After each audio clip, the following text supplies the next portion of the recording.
Timoteo en el capítulo 13. Primera de Timoteo, capítulo 13, versículo 15. Ese va a ser la base del primer mensaje y del segundo también. Este es un poquito más extenso, pero la idea era repasar, hermanos, lo que nosotros llamamos el ABC del cristianismo, para ver si estamos bien firmes en ese camino, si hemos perdido el rumbo, y quizás algunos de los más nuevos van a tener que aprender el verdadero rumbo del cristianismo. Entonces aquí, hermanos, en primera de Timoteo, en el capítulo 3 y en el versículo 15, dice así la palabra de Dios. Primera de Timoteo, capítulo 3, versículo 15, dice: para que citando sepas cómo debes conducirte en la casa de Dios, que es la iglesia del Dios viviente, columna y baluarte de la verdad. Bueno, lo que pasaba allí es que el apóstol Pablo había hecho toda una revolución espiritual en la ciudad de Éfeso, habían establecido la obra, habían surgido muchos problemas, entre ellos la presencia de los falsos maestros, y entonces Pablo, alertado de todo eso, le escribe esto a Timoteo. Ya en el versículo anterior le dijo: te escribo que tengo la esperanza de ir pronto a verte. Y entonces le dice: para que sepas cómo debes conducirte en la casa de Dios. Y esa enseñanza va a ser el título de nuestro mensaje y de nuestro tema ahora, para que sepas cómo debes conducirte. Es decir, todos nosotros, cómo debemos conducir en la casa de Dios. Y subrayamos eso: casa de Dios. Esto no es una empresa humana donde los directivos ponen las reglas y la forma de trabajo. Esto es una empresa divina y Dios es el que pone los principios, las doctrinas. Dios es el que marca el paso de cómo debemos conducirnos en su obra. Ninguno de nosotros puede imponer su criterio. Tenemos que seguir paso a paso todo como Dios lo estableció. Para que sepas cómo debes conducirte, y dice: en la iglesia del Dios viviente. Esa palabra iglesia es la palabra eclesía, que significa los llamados afuera. Por eso ese nombre de iglesia o eclesía demuestra de que no somos una empresa humana, no somos un producto humano. Somos parte de la mayor empresa, de la empresa divina, de la obra de Dios. Y nosotros fuimos llamados afuera. Dios nos sacó de este mundo de tinieblas y nos trajo a la luz admirable. Y Dios, hermanos, nos saca de este mundo y, según dice Filipenses 3:20, nos dio ciudadanía celestial, donde nosotros ahora esperamos al Salvador, dice Pablo. Entonces la palabra iglesia también se traduce como asamblea, pues eso quiere decir, es una asamblea. En Hechos 7, cuando Esteban predicó, recordó que Israel fue una asamblea en el desierto, liderada por Moisés, el gran pastor. ¿Por qué Israel fue llamado una asamblea? Porque ellos fueron sacados de Egipto. Y la iglesia fue sacada del mundo. ¿Entienden, hermano? Entonces Israel se le dio el nombre de asamblea, porque salieron de Egipto. Dios nos sacó de Egipto a nosotros, a la iglesia, nos ha sacado del mundo. Así que, hermanos, dice que esta iglesia es columna y baluarte de la verdad. La columna, muchas veces nosotros hacemos las ideas que sirve como sostén. Por ejemplo, las columnas sostienen este edificio, pero esta columna y baluarte, que tiene que ver con la palabra cimiento, baluarte, la iglesia tiene que ser la que sostenga el mensaje del Evangelio. ¿De qué dice Pablo que hay que sostenerlo? Hay que tener el mensaje del Evangelio activo, hay que tener el mensaje del Evangelio vivo. El Evangelio no es un mensaje para esconder, no es un mensaje para encerrarlo dentro de cuatro paredes. El Evangelio, usando la figura de las columnas en la antigüedad, en los templos, ahí se exhibía lo que se creía, o lo que nosotros llamamos una declaración de fe. Entonces, la columna, la iglesia como columna, tiene que exhibir el Evangelio, tiene que ponerlo al alcance de todas las almas necesitadas. ¿Es esa la misión que tenemos que cumplir? La pregunta es, ¿lo estamos haciendo? Eso es lo básico del cristianismo. Y estamos reunidos hoy para repasar qué cosas estamos haciendo y qué no. Y algunos van a estar aprendiendo qué cosas debemos hacer como cristianos, qué cosas debemos hacer como iglesia. La iglesia tiene que sostener el mensaje del Evangelio. Si nosotros, hermanos, callamos el mensaje del Evangelio, no estamos cumpliendo con nuestra misión. Porque la misión de la iglesia es sostener el mensaje del Evangelio vivo, activo, que llegue a las almas necesitadas. Entonces la iglesia es columna y baluarte de la verdad. ¿Cómo vamos a hablar del Evangelio? El Señor Jesús mandó a sus discípulos de 2 en 2, que iban casa por casa. ¿Estamos haciendo eso? No. El Evangelio era algo que se predicaba en las plazas, por las calles. ¿Estamos haciendo eso? Unos poquitos más. Entonces, hermanos, el Evangelio nosotros lo podemos promover. Hoy tenemos otros medios. Somos una generación privilegiada, porque lo podemos hacer desde el celular, desde una computadora, desde el programa de radio, de televisión, cosas que otras generaciones no tuvieron esa oportunidad. Lo podemos hacer a través de literatura, como folletos, libros. Y otra vez la pregunta, ¿estamos haciendo eso? Entonces, si vamos a ser parte de la iglesia, que es columna y baluarte de la verdad hay que exhibirla, hay que esconderla. Hace algunos años atrás, hablando con una hermana que tenía muchos años en la fe, pero no había llegado recién a la iglesia bautista. Entonces estábamos hablando sobre esto de la predicación del Evangelio y ella me comentó algo que aún teniendo muchos años en la fe, ella creía que el predicar el Evangelio era asunto de los pastores y de los misioneros.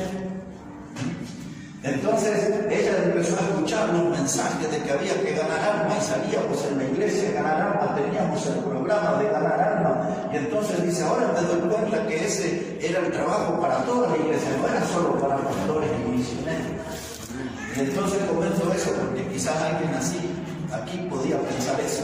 Es misión de todos. Todos nosotros tenemos que comunicar el mensaje del Evangelio. Yo anoté un salmo, se los voy a leer, es bien breve. Fue nuevo para mis ojos en estos días. Pero dice así bien cortito, dice, se arruinaban la tierra y sus moradores. Yo sostengo sus columnas, dice el Señor. Ese Salmo 75:3 lo descubrí en estos días de esa porción. Pero dice, se arruinaban la tierra y sus moradores. Ahora, este es el estado de la humanidad, hermano. Se está deteriorando, este mundo se está corrompiendo cada vez más. Este mundo, hermano, se está desmoronando, se está haciendo pedazos. Las palabras que más uno escucha a veces es caos, la palabra crisis, la palabra ruina. ¿Y cómo se va a solucionar el caos de este mundo, la crisis, la ruina de este mundo? Lo que va a ayudar es la predicación del Evangelio. La predicación del Evangelio saca a la persona del caos, del estado de confusión y le da un rumbo cierto. Saca a una persona de la crisis y le da la oportunidad de comenzar una nueva vida en Cristo. La ruina que viene sobre la familia, hogares que se destruyen, vidas perdidas en vicio y en otras actividades pecaminosas, esas personas pueden ser levantadas de su estado de ruina con la predicación del Evangelio. Pero si no predicamos, no vamos a estar ayudando a nadie. Dice el texto, se arruina la tierra y sus moradores. Pero dice Dios, yo sostengo mi columna, el mensaje está para predicar. El mensaje está escrito, el mensaje del Evangelio está para darlo. Hermanos, el mensaje del Evangelio es la respuesta que debe dar la iglesia a este mundo en ruinas. Si no predicamos el Evangelio, no vamos a hacer nada por este mundo. Y el Evangelio, hermano, es la mejor noticia. Ahí en 1 de Timoteo, en el capítulo 1, versículo 15, mire cómo dice. 1 de Timoteo 1:15. Dice Pablo, palabra fiel y digna de ser recibida por todos, que Cristo Jesús vino al mundo para salvar a los pecadores, de los cuales yo soy el primero.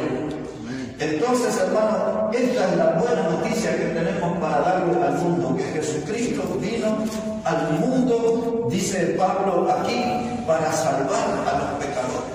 ¿Lo estamos haciendo como iglesia? No tenemos ese programa. ¿Lo estamos haciendo como familia, en forma individual? No estamos viendo los resultados. Muy posible que no lo estamos haciendo. Entonces, ¿qué vamos a hacer con esta buena noticia? No la podemos esconder, tenemos que anunciarla. Jesús vino al mundo a salvar a los pecadores y todos tienen que enterarse de eso. Y el vocero que Dios eligió es la iglesia. La iglesia. Entonces, hermano, esa es la introducción a nuestro tema, para que sepas cómo debes conducirte en la casa de Dios. ¿Qué es lo que compone la vida de una iglesia? ¿Qué es el contenido de una iglesia? Paso número 1, una iglesia tiene que tener comunión entre los hermanos. Ese es el primer paso. Ahora, en cada punto que yo les voy a mencionar, puedo darle infinidad de textos, pero yo elegí uno nada más, un solo texto, porque seguro que en otros mensajes vamos a ir profundizando, pero un solo texto para ir marcando la idea de qué se trata de él. Entonces, el primer contenido de una iglesia es que tiene que haber comunión entre los hermanos. Si no tenemos comunión, no vamos a sobrevivir. Por eso la importancia de venir a las reuniones y tener, no a través del Zoom, sino aquí, presencial, ¿no? Entonces, vamos a dar una mirada ahora a un texto que conocemos, que es Hechos capítulo 2. Quiero que miremos ahí tres detalles de ese pasaje en Hechos, el capítulo 2. Ahora, miren cómo dice la palabra de Dios, Hechos 2, verso 42. Hechos el capítulo 2, versículo 42. ¿Ya lo tiene ahí, hermano? Dice la palabra, y perseveraban en la doctrina de los apóstoles, en la comunión unos con otros, y en el partimiento del pan y las oraciones. Verso 44. Todos los que habían creído estaban juntos y tenían en común todas las cosas. Verso 46. Y perseverando unánimes cada día en el templo y partiendo el pan en las casas, comían juntos con alegría y sencillez de corazón. Quiero que note una palabra en cada uno de los textos que le mencioné. En el primero, en el 42, dice comunión unos con otros. 44. Todos los que habían creído estaban juntos, comunión, juntos. Verso 46, perseverando unánimes. ¿Cómo debe vivir una iglesia? En comunión, juntos y unánimes. Pero si los hermanos se quedan en sus casas, no vamos a poder tener comunión, no vamos a poder estar juntos y no vamos a poder estar unánimes. La palabra unánime representa la idea de una sola persona o como una sola persona. Entonces no hay forma de tener comunión a la distancia. Tenemos que estar juntos, de ahí la importancia de estar en la casa de Dios. Ahora, en el verso 46 que leí, dice que estaban unánimes y comían el pan y comían juntos con sencillez. Esto en la historia es lo que se llamaban las reuniones de coinonía. No solo en la historia, en la vida de la iglesia primitiva, ellos practicaban, era parte de la doctrina, la coinonía. Por eso es que yo quería que los nuevos también estuvieran, para que aprendan por qué nosotros comemos en la iglesia a veces. Eso se llamaba la reunión de amor, era parte del culto. Los hermanos cantaban al Señor, predicaban la palabra de Dios, oraban juntos. Y después tenían la reunión ágape, o la reunión de coinonía. Para que ustedes sepan, y quizás algunos se van a enterar ahora, coinonía, coino, es la raíz de la palabra compañero. Muchas veces ustedes me habrán oído hablar del compañerismo en Cristo. Ahora todo eso se redujo al término de cumpa. Ustedes piensan que eso pertenece a un partido político. No, esa es la idea de coinonía, de comunión en la Biblia. Usted es mi compañero, es mi cumpa. Esta gente nos está robando los términos a nosotros. La palabra koinonos es esa, compañero, o pumpita si usted quiere. Pero la palabra koinoneo, esa palabra también tiene la idea de ser generoso, de ser bondadosos. Y es eso lo que nosotros tenemos que expresar en nuestro amor cristiano, ser generosos, ser bondadosos unos con otros. Para eso es la palabra koinonía. La palabra koinonía también tiene la idea de pertenecer a un grupo. Entonces nosotros pertenecemos al grupo de la fe, a la familia de la fe. Y ahí en la familia de la fe donde tenemos nuestro compañerismo. ¿Por qué en algunas prédicas ustedes han oído que algunos desprecian el banquete espiritual del domingo en la casa de Dios y se van al asado con los amigotes por ahí? Porque ahí no hay compañerismo verdadero. El compañerismo está en los que somos de la misma fe, en los que estamos en la misma causa. Y cuando nosotros nos quedamos para comer después de una reunión, estamos extendiendo nuestro compañerismo, estamos profundizando en nuestra hermandad. Esto, hermano, en la Biblia, en la iglesia primera, se llamaba la reunión ágape. La palabra ágape habla acerca del amor de Dios, o sea que después de la predicación, después de la alabanza, después de la oración, el culto se extendía a una reunión de amor ágape, donde la gente se expresaba el amor de Dios unos a otros. No era una reunión para sacarse el cuero, para criticar, para tratar de difamar a alguien, no, era de compañerismo, donde se extendía a través de la comida el amor de Dios entre los hermanos. Así que para que algunos cuando le pregunten por qué nosotros comemos en la iglesia, que a veces la gente critica, ¿pero qué tiene una iglesia o un restaurante? Es que comemos porque eso es parte de la doctrina. Y los bautistas la defendemos a muerte, eso es sí. Esa es una de nuestras doctrinas preferidas. Por eso ya no se predica de ayuno y oración en las iglesias, porque todos quieren reunión ágape, koinonía. Para cerrar esta idea, hermano, Pedro, cuando habló en su segunda carta, en el capítulo 2, sobre los falsos maestros, los apóstatas y todo eso, Pedro dijo que muchos de estos eran manchas en vuestros ágapes.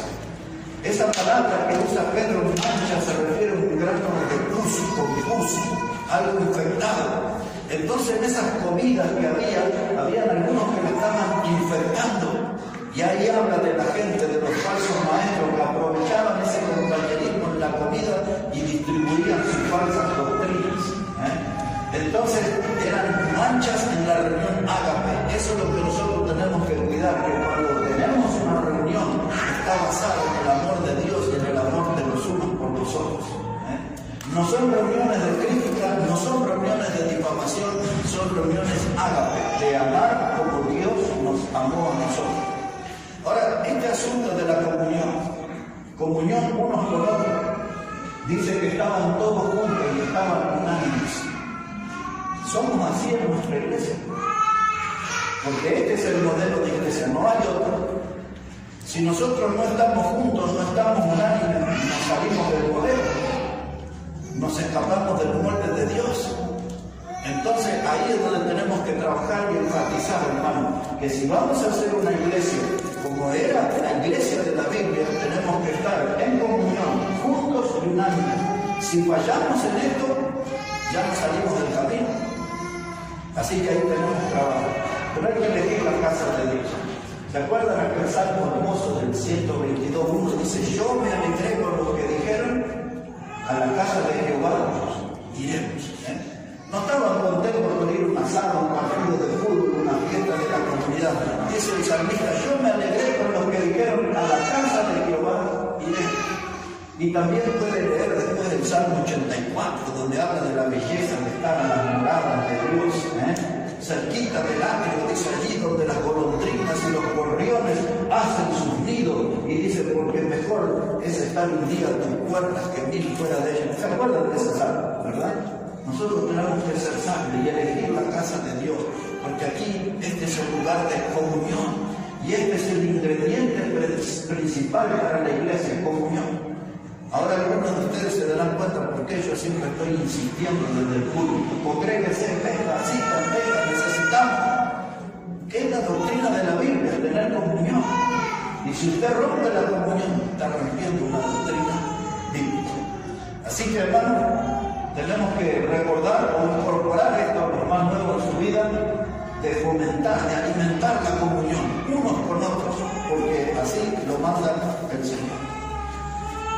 El segundo contenido de una iglesia, para que sepas cómo debes conducirte en la casa de Dios, es la predicación del Evangelio. Un solo texto para eso, quiero que lean en Hechos capítulo 5, ya que estamos cerquita, vamos a usar ahí. Hechos el capítulo 5, versículo 40. Este es el segundo contenido de la iglesia. El primero, comunión. Después que estamos juntos, predicación del Evangelio. Hechos 5, verso 40. Dice la palabra, y convinieron con él. Y llamando a los apóstoles después de azotarlos, les intimaron que no hablasen en el nombre de Jesús y los pusieron en libertad. Y ellos salieron de la presencia del concilio gozosos de haber sido tenidos por dignos de padecer afrenta por causa del nombre. Y todos los días en el templo y por las casas no cesaban de enseñar y predicar a Jesucristo. La orden del Señor había sido ir por todo el mundo y predicar el Evangelio a toda criatura. Aquí había un grupo de personas, estos eran los apóstoles, Pedro, que le habían azotado y puesto en la cárcel, y cuando les libertaron, les dijeron que ellos no tenían que volver a predicar más en el nombre. Y entonces dicen que ellos mostraron obedecer al Señor y salieron por las plazas, por las calles, en el templo, todos los días hablaban de Jesucristo. Así se movía la primera iglesia. Estamos haciendo eso nosotros, ni casi todos los días, ni el fin de semana lo hacemos. Entonces, si queremos ser la iglesia de Dios, tenemos que ser como Dios lo dijo. Por eso Pablo dice, para que sepas cómo debes conducirte. Porque si yo voy a decir que soy un cristiano y algunos que hablan ahí por cierto orgullo y dicen bautista fundamental, independiente, separatista, tiene una definición doctrinal enorme. Pero si no predicas, ¿de qué sirve todos esos títulos? Nosotros tenemos que predicar el Evangelio, porque así lo hizo la primera iglesia. Y Dios dice, esto lo dejé escrito para que sepas cómo debes conducirte. Decía el salmista, ya que hemos recordado algunos años, él decía que irá andando y llorando el que lleva la preciosa semilla, y volverá con regocijo trayendo sus tablillas. Es decir, que primero tiene que ir y también va a tener que llorar y va a tener que llevar la preciosa semilla, y el resultado de todo ese esfuerzo, de la caminata, de las lágrimas, de la predicación de la palabra, que es la buena semilla, es traer el fruto con gozo. ¿Por qué no tenemos frutos nosotros en la iglesia?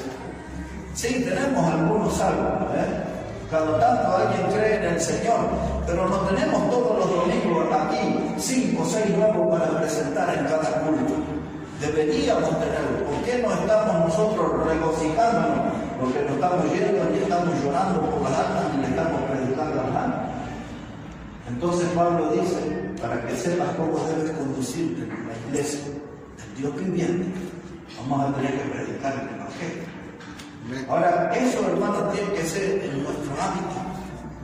Eso tiene que ser nuestra costumbre. Ellos lo hacían todos los días. Y nosotros tenemos aún gente en nuestra iglesia que viene hace algún tiempo y nunca le ha predicado a Dios. Nunca. Entonces queríamos nosotros estudiar esto y repasar esto, porque si queremos parecernos a la iglesia de la Biblia, tenemos que hacer las cosas como hacían en la iglesia de la Biblia. Si no, vamos a estar inventando una religión propia. Y entonces ya no estamos nosotros siguiendo las reglas de Dios, sino que estamos imponiendo un estilo propio. Ahora, hermano, esto es la esencia de la iglesia. Entonces, el contenido de una iglesia es comunión. El contenido de una iglesia es predicación del Evangelio. Y el contenido de una iglesia tiene que ser enseñanza de sana doctrina. Dos textos que conocemos de memoria. Uno de ellos es Mateo 28, del 18 al 20, donde el Señor está diciendo allí que había que ir por el mundo y hacer discípulos, ¿recuerdan? Y dice que había que bautizarlos. ¿De qué modo? En el nombre del Padre, del Hijo y del Espíritu Santo. ¿Y qué es la palabra que sigue después? Enseñándoles que guarden todas las cosas. Esa es la otra misión de la iglesia, enseñar. ¿Qué significa enseñar que guarden todas las cosas? En nuestro caso, enseñar todo el contenido de la Biblia. Pablo dijo en Hechos 20:27, dijo, yo no he rehusado de darle todo el consejo de Dios. En estos años aquí, hermano, usted ya ha escuchado mensajes de Génesis. A uno de los últimos predicamos sobre Abraham, ¿se acuerdan? Jehová Jireh. Hemos predicado sobre el libro de Éxodo, cantidad de mensajes, quizás uno de los históricos, una noche más con las ramas, ¿se acuerdan? Pero hemos predicado muchos pasajes, hemos predicado sobre las aguas amargas de Mara, una cantidad de mensajes. Hemos predicado nosotros sobre el libro de Levítico, aquí en esta iglesia, del peligro del fuego extraño. Hemos predicado sobre el libro del Deuteronomio, en el capítulo 6, que había que guardar la palabra, enseñarla a nuestros hijos de día, de noche, en el camino, etc. Hemos enseñado del libro de Josué, una de las últimas prédicas fue de Rahab, ¿se acuerdan? Y de la toma de las ciudades de Jericó. Hemos predicado sobre Sansón en el libro de los jueces. Y hemos predicado cantidad de mensajes del libro de jueces. Y hemos predicado del libro de Ruth, hasta en una reunión femenina predicamos sobre el libro de Ruth. Hemos hablado sobre el cantar de los cantares, del casarme, las pequeñas zorras. No, yo puedo recordar todo, porque aquí nos hemos reunido a predicar todo el consejo de Dios. Ya hemos estudiado profecía, de Apocalipsis, de todo. Entonces, pero nosotros, hermanos, tenemos como iglesia esa responsabilidad que Dios nos dio de enseñar todas las cosas. No seleccionamos libros a nuestra conveniencia, ni temas a nuestra conveniencia. Tenemos que estar aquí para enseñar todo el consejo de Dios. Ahora, Pablo le escribió a Tito, y ustedes recordarán, capítulo 2, versículo 1, dijo Pablo, dice, tú enseñas lo que está de acuerdo con la sana doctrina. Esa es nuestra responsabilidad, no es agarrar esas ondas modernas de cosas que no sabemos ni de dónde las sacan, ni que hoy hablan de los púlpitos. Nosotros estamos limitados, hermanos, a enseñar la sana doctrina. La palabra sana doctrina habla de una doctrina pura, es lo que nosotros traducimos en español como la palabra higiene. Esa es la palabra sana. Una doctrina higiénica que no tiene contaminación, que no está afectada por ninguna clase de virus. Esa clase de doctrina es la que tiene que enseñar la iglesia. Dice Pablo, dice, tú enseñas lo que está de acuerdo con la sana doctrina. No es una doctrina propia, no es una doctrina que descubrí. Lo que la iglesia tiene que enseñar es la doctrina de Dios. A propósito, la palabra doctrina significa enseñanza. Es eso. Así que aquí estamos, hermanos, en la iglesia. Primero dice la Biblia, para que tengamos comunión. En segundo lugar, estamos aquí para predicación del Evangelio. Tercer lugar, para enseñar sana doctrina. Número 4, vamos a ir hasta el 5 en esta primera parte. Número 4, militancia en la fe. Tenemos que tener nosotros una iglesia militante, una iglesia que milita en la fe. Hay varios pasajes, pero quiero que lea uno por mí. En Primera de Timoteo, por favor. Primera de Timoteo, el capítulo 1. Primera de Timoteo, capítulo 1, versículo 18. Primera de Timoteo, capítulo 1, versículo 18.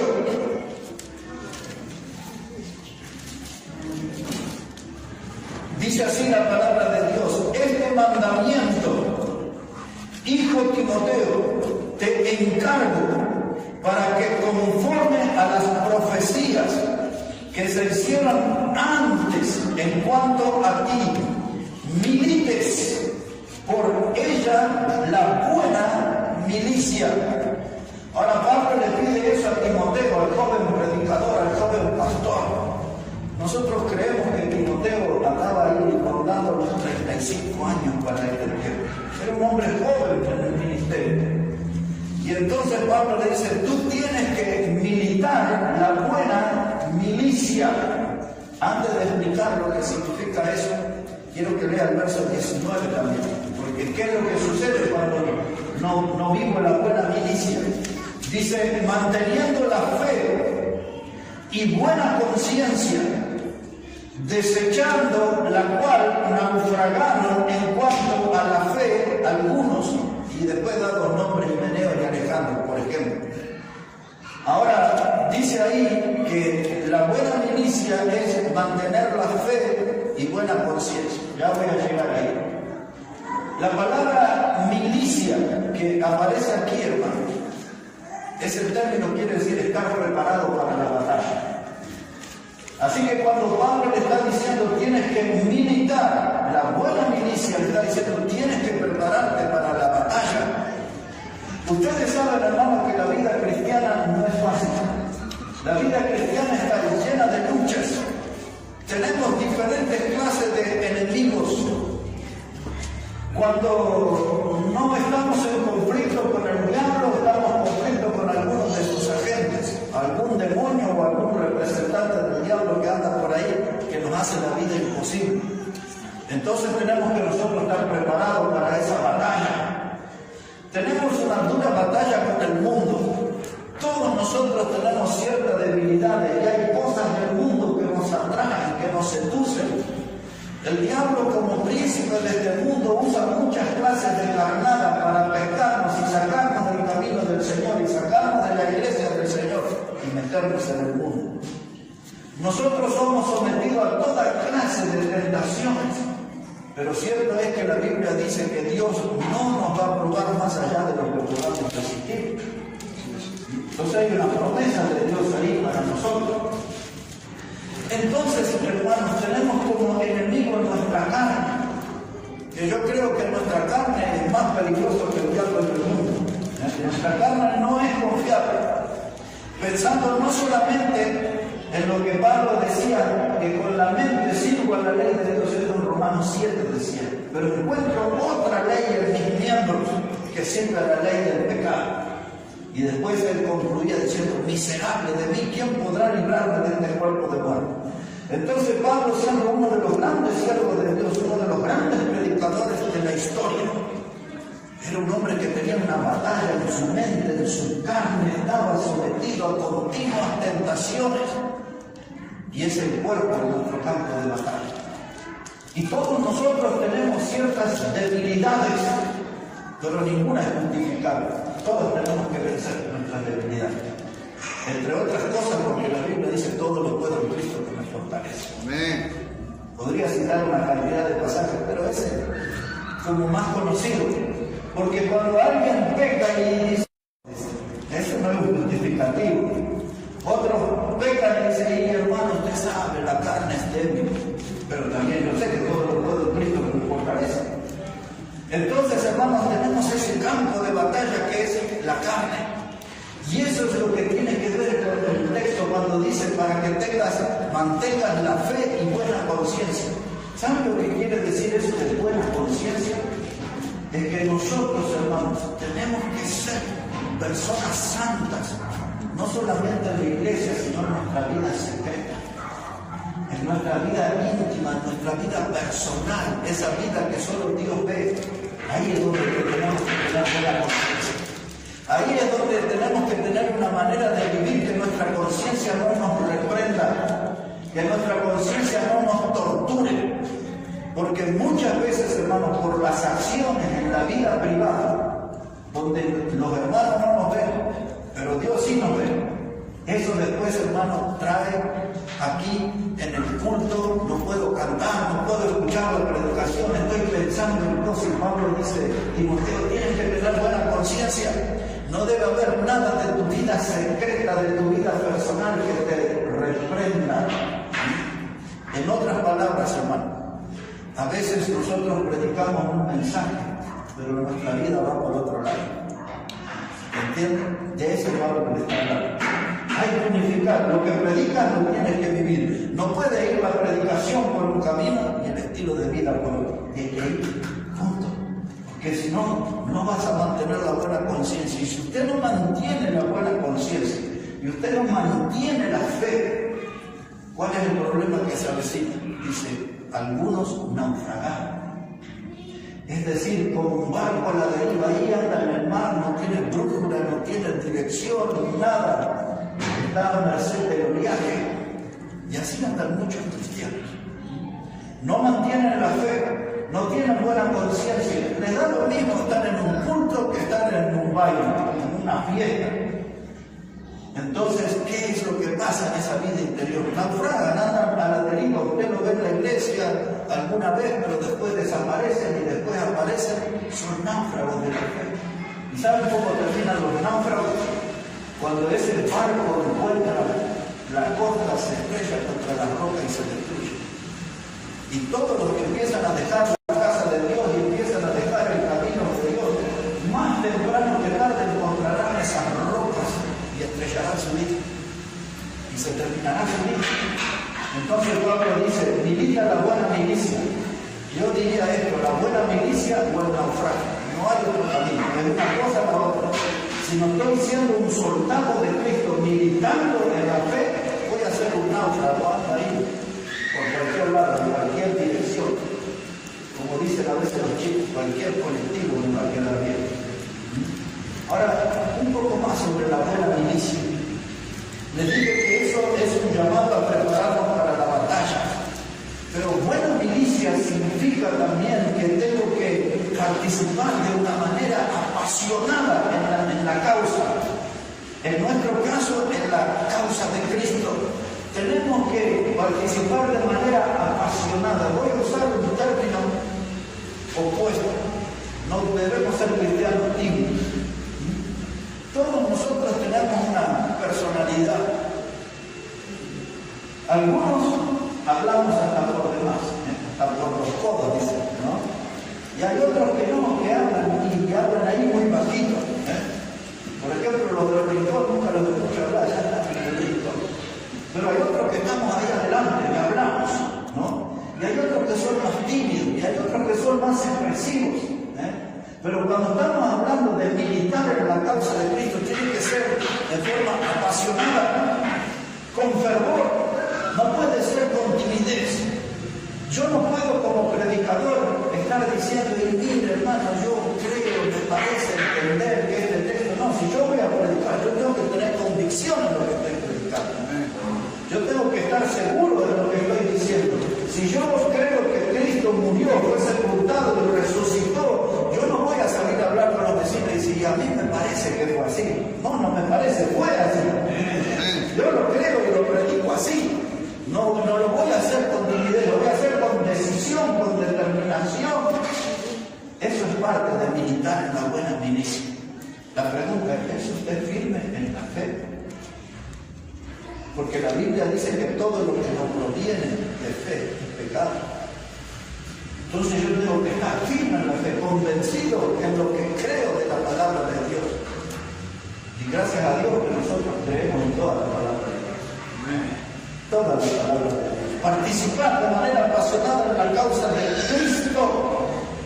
Y también militar la buena milicia significa luchar con intensidad. Luchar con intensidad. Por ejemplo, Judas, el hermano del Señor, no el Iscariote, Judas, que escribió la carta, dijo que nosotros, en verso 3 dice, combatir ardientemente por la fe, dada una vez a los santos. Esa palabra ardientemente es esto, militar con pasión, con intensidad. La palabra combatir ardientemente tiene la idea de pelear hasta desfallecer y morir. Vivo, predico, y estoy dispuesto aún a morir. Dice, por la fe dada a los santos. ¿Qué es la fe dada a los santos? Todo este volumen que tenemos aquí que llamamos palabra de Dios. Esta es la fe que nos ha dado los santos. Esta es nuestra fuente de fe. La Biblia, la palabra de Dios. Así que, hermanos, la pregunta en este punto es: ¿estamos militando la buena milicia? ¿Estamos realmente en la causa de Cristo, participando con pasión, con intensidad? ¿Sabe que la palabra militante también se traduce desde el fondo de la historia como un activista? ¿Ves que hoy se habla de un activista político? Pero esa era la palabra militante, quiere decir activista. La palabra militante también quiere decir un agitador. Nosotros solo nos agitamos subiendo las escaleras acá. Pero un agitador es alguien que golpea en el avispero, ¿entiende la idea? ¿Sabe? Entonces yo aparezco en un lugar, en una reunión familiar, en una reunión laboral, en donde soy un agitador. ¿Qué es lo que agito? La verdad es de Dios. Y eso transforma el ambiente.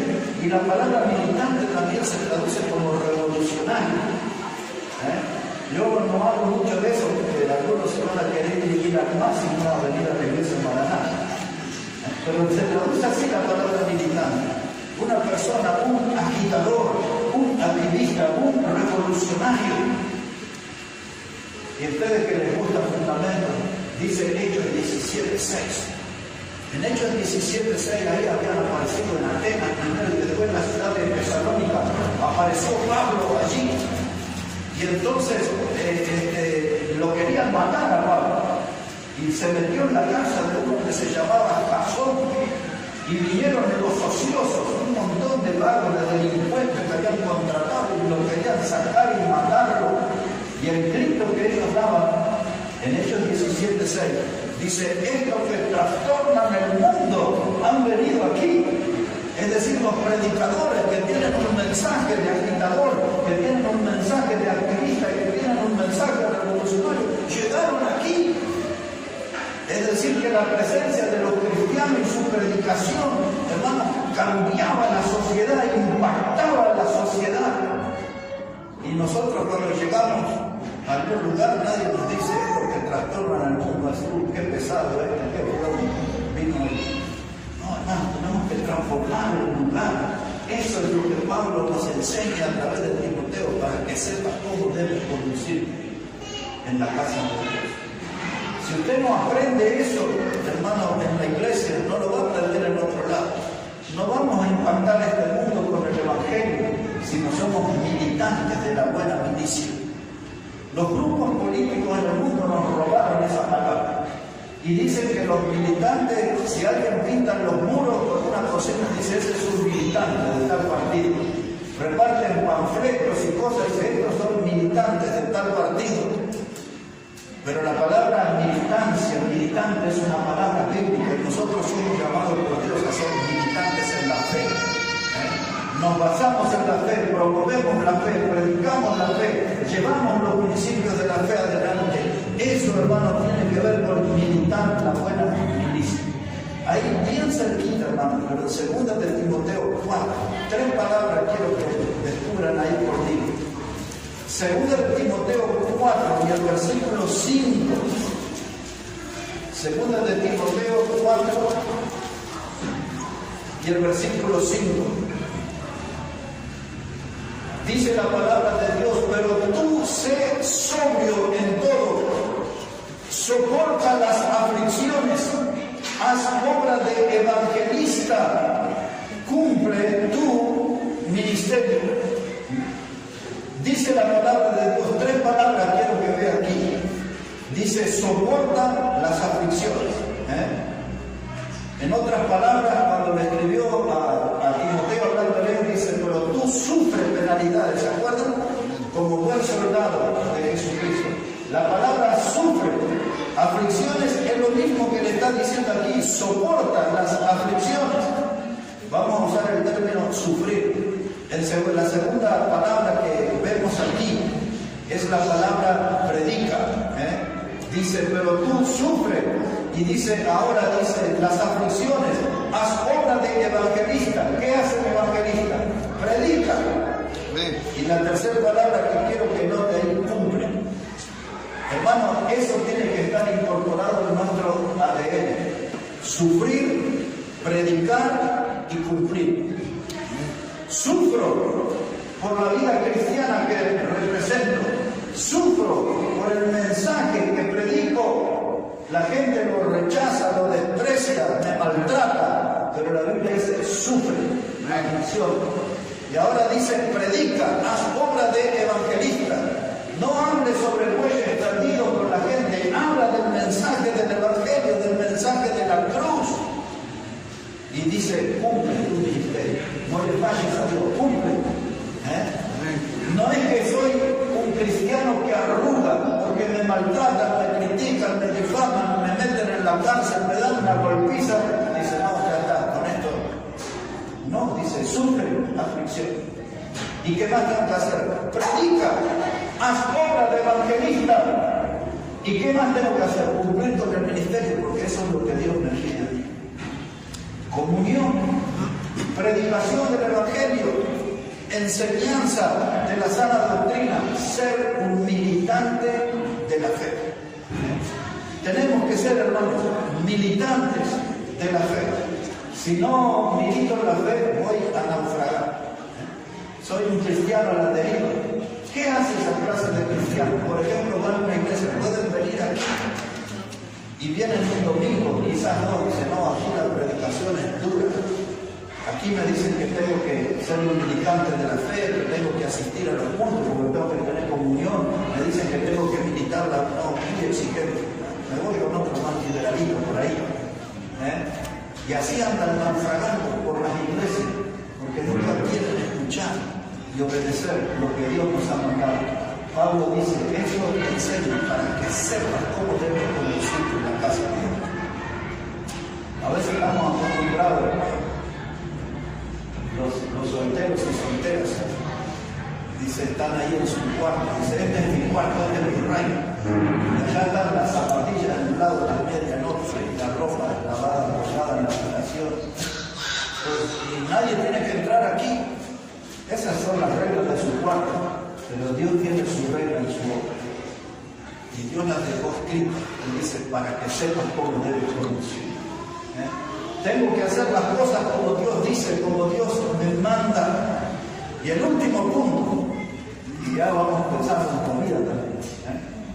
El último punto, hermano. Primero, hemos hablado de la comunión. Segundo, la predicación del evangelio. Tercero, la enseñanza de sana doctrina. Cuarto, militancia de la fe. Y quinto, hermano, lo que Dios nos pide a nosotros es tener una vida consagrada. Eso, dirían los chicos, ahí estamos patinando. Porque no todos en la iglesia tienen un compromiso verdadero con el Señor. Pablo dijo en los Romanos capítulo 12, verso 1, dice, presentar nuestros cuerpos en sacrificio vivo, santo, agradable, que es nuestro culto nacional. Ese texto habla de consagración. Tengo que presentar todo mi cuerpo, con mi carne, con mi grasa, con mis arrugas, todo mi cuerpo. Todo. El sacrificio vivo, aquí está Dios, todo. Te entrego mi gordura, mi cana, mi calvicie, no sé todo, ahí está, todo. No se quedó nada fuera del altar. Úsalo. No es mucho, es lo que tengo, úsalo. Entonces, cuando hablamos de consagración, hermano, estamos hablando de una entrega incondicional. Eso significa que no le pongo ninguna condición a Dios, le entrego mi vida. No es como esos cultos donde dice, prométale a Dios usted tal cosa y Dios le va a dar 100 veces más. Y Dios no hace esa clase de negocios, es una estafa.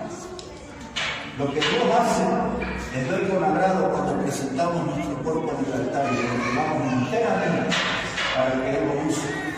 No estoy esperando una casa, no estoy esperando un auto, no estoy esperando un gran puesto de trabajo en una empresa. Solamente entrego mi cuerpo para que Dios lo use. Y después Dios me dará algo, pero yo no le voy a pedir nada, no le voy a poner ninguna condición. Se lo entrego enteramente. Amén. Eso es lo que nos falta como iglesia. Quiero que observe ahí un pasaje en Filipenses capítulo 3. Filipenses el capítulo 3. Después les voy a llevar a leer 2 pasajes más. Y les mencionaré Filipenses el capítulo 3, versículo 7. Filipenses capítulo 3, versículo 7. Mire cómo dice la palabra de Dios. Es Pablo que está hablando y dice, pero cuántas cosas eran para mí ganancia, las he estimado como pérdida por amor de Cristo. Y ciertamente aún estimo todas las cosas como pérdida por la excelencia del conocimiento de Cristo Jesús, mi Señor, por amor del cual lo he perdido todo y lo tengo todo por basura para ganar a Cristo. Ahora miren, cuando usted consagra su vida a Dios, pueden pasarle cosas como las que le pasó a Pablo en este texto. Pero Pablo dice, hay muchas cosas que para mí eran ganancia, pero ahora yo las tomo como pérdida por amor a Cristo. En otras palabras, tenemos que aprender que en la vida hay pérdidas que se vuelven ganancia. Hay pérdidas que se vuelven ganancia. Se lo traduzco en algún ejemplo. Alguien deja de juntarse con ciertos grupos de personas que son más influencias para usted. Esa es una pérdida que se vuelve ganancia. Me junto con hermanos que son muy carnales, muy mundanos. Entonces me dejo de hacer más con los espirituales, con los que viven en obediencia, que esas son pérdidas que se vuelven ganancia. Alguien deja una novia porque la novia tenía mucha vida mundana y me sacaba de la iglesia, dejo la filistea y se vuelve una pérdida que se vuelve ganancia. El trabajo, hermano. Hay trabajo que usted agarra y dice, pero si no trabajo, ¿dónde voy a conseguir y dónde va a aparecer? Pero si el trabajo le está robando su comunión con Dios, su tiempo a Dios, su dedicación a Dios, deje ese trabajo y busque otro, porque hay pérdidas que se vuelven ganancia. Amén. Nosotros a veces, hermanos, nos aferramos. Si hablamos de la obra misionera, ¿cuántos hermanos dicen, y yo iría, dice, a la obra misionera? Pero estoy tan cómodo en mi casa, mamá me hace la comida preferida, me lava la ropa, y toda la comunidad del hogar dice, no, que voy a ir a sufrir al campo misionero. ¿Se acuerdan de aquel que vino a Jesús y le dijo, déjame entierre a mi padre y a mi madre y después te seguiré? Y miren, si el padre y la madre vivían 30 años más, él no iba a servir al Señor por 30 años. Pero a veces, hermanos, hay pérdidas que se vuelven ganancias. Hay pérdidas que se vuelven ganancias. Pablo dice, muchas cosas eran ganancias. ¿Qué eran las ganancias de Pablo? Usted sabe que Pablo pertenecía a una familia de gente de alta sociedad. En los versículos anteriores él había explicado su historia. Decía que había sido circuncidado el 8º día, que era de la tribu de Benjamín. La tribu de Benjamín era cuando Israel iba a la batalla, los que iban al frente eran los de Benjamín. Era la tribu que iba al frente. Y él dice, yo soy de la, o sea que tenía orgullo, dice, soy de la tribu de Benjamín. Dice, en cuanto a la ley, soy fariseo. Los fariseos eran de alta sociedad, religiosos, reconocidos. Dice, en cuanto era fariseo. Y entonces él estaba allí, dice, yo soy de hebreo. Era ahí bien de sangre judía, hebreos, dice él. Pero dice, ya dejé todos esos títulos humanos, todos los privilegios, y esas cosas las he considerado como pérdida, como basura. Y ahora no tengo a Cristo, tengo todo. Amén. Esa decisión de Pablo le llevó a perder su herencia familiar. Ya su familia fue despreciada. La Biblia habla de una hermana de él que estaba en la fe, porque hay un texto que dice que un día vino su sobrino y le advirtió que lo estaban esperando para matar y que se fue por otro lado, Pablo. Esa historia está aquí en el libro de Hechos. Entonces eso nos hace entender que había una hermana de él que estaba también en la fe. Pero su grupo familiar lo desheredó porque él dejó, hermanos, de ser un fariseo, renunció, dice, todos esos pergaminos. Él podía decir que había estudiado las escrituras a los pies de Gamaliel, que era el maestro más importante. Yo fui su alumno de Gamaliel. No le importó ninguno de los títulos. Él se enfocó en Cristo, dice, esas cosas fueron pérdidas. Ahora tengo a Cristo, ahora tengo todo. Y algunos de nosotros, hermanos, hay que dar ese paso de dejar todo, de renunciar renunciar y quedarme con Cristo. Y cuando tengo a Cristo tengo todo y mi vida empieza a tener sentido y empieza a tener rumbo. Y empiezo a tener buena comunión con Dios. Muchas veces hay cosas de la vida que nos privan de buena comunión con Dios. Hay que saber renunciar para quedarse con lo más importante. Cristo es lo más importante. Un mes de febrero del año 1980, yo consagré mi vida enteramente al Señor y ahí renuncié a todo lo que era mi carrera deportiva, la posibilidad de obtener dinero y fama, que era lo que yo quería para aquellos tiempos. Y yo dejé todo y me quedé con Cristo y pasaron ya 42 años de eso y nunca me arrepentí, nunca. Pero hay que dar el paso. El diablo dice, no, dice, eso es nada más que fanatismo religioso. No se trata de fanatismo porque Dios rechazaría eso, se trata de consagración. Pablo dice, lo perdí todo, pero lo tengo con Cristo. Ahora, esto solamente les voy a dar los textos, no los vamos a leer, pero dice, por ejemplo, en Mateo 5, versículos 10 a 12, dijo Jesús, bienaventurados serán cuando sean perseguidos por causa de mí, por medio de la justicia. Y Jesús habla que ellos iban a ser expulsados de la sinagoga. En Juan capítulo 16, versículo 1 y 2, Jesús dice, vendrá el tiempo, dice, cuando los expulsarán de la sinagoga y aún los matarán, pensando que están haciendo un servicio a Dios. Aquellos que se consagraban al Señor eran desheredados, sacados de la familia, eran expulsados de la sinagoga y eran ellos condenados a vivir en el destierro. Por eso Pedro, cuando empieza su carta, dice que esa carta era para los expatriados, para los que estaban en el exilio. ¿Por qué estaban en el exilio todos esos? Porque eran perseguidos por su fe. Santiago escribe a ese grupo de personas que vivían lejos de la frontera de Israel, porque habían sido perseguidos por su fe. El pasaje que mejor describe en la Biblia a los hombres y las mujeres consagradas es Hebreos 11:37, cuando habla de aquellos que se vestían de pieles de cabras y de ovejas y vivían en los montes y vivían en las cuevas. Todos, la persecución, hermano, pero ellos estaban firmes en la fe. Por eso figuran como héroes de la fe de ese capítulo, hombres y mujeres, porque no les importó la persecución, a ellos lo que les importó era mantener su compromiso con Dios, una vida consagrada. Vendrán vientos y vendrán tempestades, pero mi fe tiene que estar ahí. Dice la Biblia, eran atravesados por espada. Muchos de ellos fueron llevados a la guillotina, muchos fueron quemados en la hoguera, muchos fueron devorados por leones y perros rabiosos, pero ninguno de ellos negó su fe. ¿Por qué? Estaban consagrados al Señor. Y es esa la clase de cristianismo que nos falta hoy vivir. Hermano, ese es el capítulo que necesitamos incorporar a nuestra vida. Pablo dice esto, lo digo para que sepas cómo debes conducirte en la casa de Dios. Si usted no es una persona consagrada al Señor, usted no va a ser un instrumento del Señor.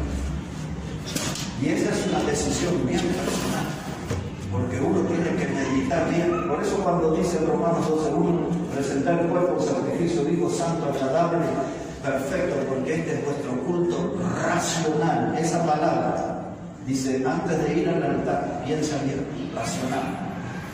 No vaya por una emoción. No vaya porque el predicador dio un mensaje que te hizo llorar y ahí fuiste al altar. No, piénsalo bien.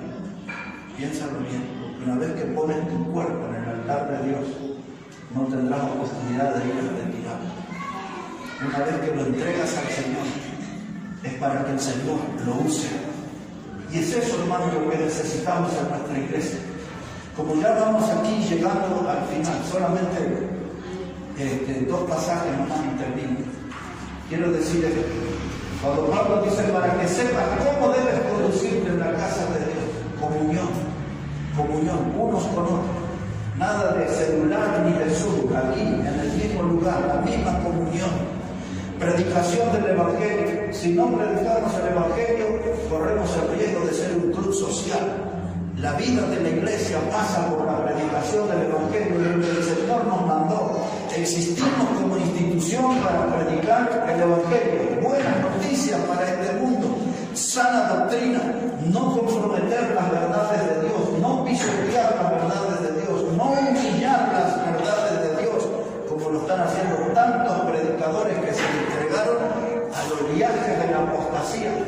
y dejaron el camino recto del Señor. Sana doctrina, sana enseñanza. Y tenemos que ser militantes en la fe. No somos militantes de un club de fútbol ni de un partido político. Nuestra militancia en nuestra vida tiene que ser la fe. Y por último, dar el paso de consagración. Dos pasajes. Uno que nos enseña lo que debemos hacer y el otro para revisar nuestra vida, y ahí terminamos. Los dos están en 2 de Corintios. 2 de Corintios capítulo 8 está el primer pasaje. 2 de Corintios capítulo 8. Les cuento ahí un poquito el contexto. Pablo estaba hablando sobre unas ofrendas que tenían que juntar para los hermanos y se encuentra que en la iglesia había tanta gente pobre económicamente. Sorpresa enorme, porque dice que esa gente les pedía por favor que lo dejaran participar en la ofrenda. Y usted podría decir, pero pobre, esta gente es bien pobre, ¿cómo quieren dar y dar y dar? No puedo negar eso. Y dice Pablo allí que esa gente de su profunda pobreza abundó en riquezas, en esa ofrenda. En ese contexto, que no le voy a hablar de plata, sino le voy a hablar de una frase aquí que me interesa. Pablo escribió esto, capítulo 8, versículo 5, porque estamos hablando de consagración, no de plata, pero yo les cuento el contexto. Dice acá 2 de Corintios 8:5, dice, y no como lo esperábamos, sino que asimismo se dieron primeramente al Señor y luego a nosotros por la voluntad de Dios. ¿Por qué esa iglesia, hermano, pudo de la pobreza dar una cantidad de dinero? Dice Pablo, porque antes de dar el dinero, ellos se dieron primeramente al Señor. No me interesa el tema económico, me interesa la frase esa, primeramente se dieron al Señor. Si usted quiere en esta vida, hermano, servir al Señor, tiene que entregarse a Él primeramente. Si usted, hermano, es de los que ofrendan en la iglesia, de los que hace cosas, limpia, cocina, qué sé yo, canta, hace de todo en la iglesia, pero usted no se entrega primeramente al Señor, no sirve de nada. Tiene que entregarse primeramente, de eso se trata, una vida consagrada. Y eso es lo que la gente necesita. Si nosotros, hermanos, no nos consagramos al Señor, vamos a estar perdiendo el tiempo. Porque todo lo que vamos a hacer va a ser todo superficial. Todo lo que vamos a hacer es como para cumplir compromisos. Y el único compromiso que debe existir debe ser con Dios. ¿Cuál es la clave para consagrarme? La que dice este pasaje. Tengo que entregarme primeramente al Señor. Primeramente al Señor, en todo. Y termino con el capítulo 13, versículo 5, esa es la reflexión. Esa es la reflexión final. 2 de Corintios 13, versículo 5. Y así vamos a cerrar nuestro mensaje. 2 de Corintios 13, 5. Dice Pablo, examinaos a vosotros mismos si estáis en la fe. Probaos a vosotros mismos, o no conocéis a vosotros mismos que Jesucristo está en vosotros, a menos que estéis reprobados. En otras palabras, desde el final, hermano, dice, ustedes tienen a Jesucristo, pero si ustedes no fueron salvos, fueron reprobados por Dios. Pero si usted tiene a Cristo, entonces examine su vida, si está en la fe, y si está en la fe, viva como un hombre de fe, como una mujer de fe. Si usted tiene a Cristo viviendo en usted, ¿por qué tiene los resultados que vemos? Si tiene a Cristo viviendo en usted, ¿por qué vemos los puntos que vemos?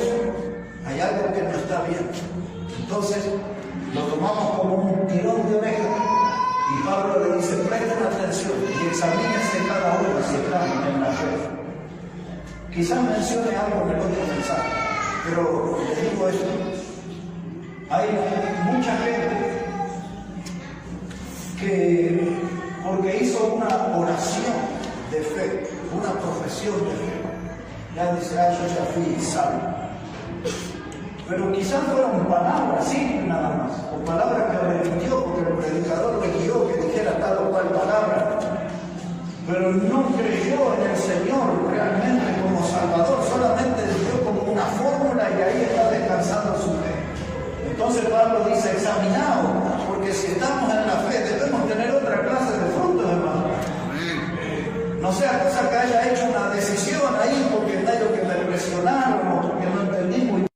Entonces son salvos y son miembros de la familia de Dios.